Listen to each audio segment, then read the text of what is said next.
تفوق الدولي الجزائري رياض محرز لحد الآن على كل من البرتغالي كريستيانو رونالدو والفرنسي كريم بنزيما في جائزة خاصة خلال سنة 2023.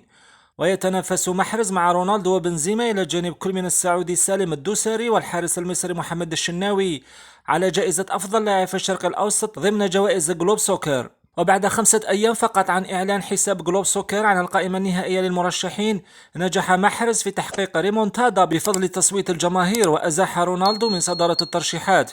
ويتصدر محرز الذي أقصي ظلما من سباق التتويج بجائزة أفضل لاعب إفريقي لسنة 2023 ترتيب أفضل لاعب في الشرق الأوسط لحد الآن ب 48.6% من نسبة الأصوات، مقابل 35.8% للبرتغالي رونالدو، بينما يأتي الحارس المصري الشناوي ثالثا ب 12.9%، متبوعا بالسعودي سالم الدوسري ب 2.6%، وأخيرا الفرنسي بنزيما بنسبة 0.1%.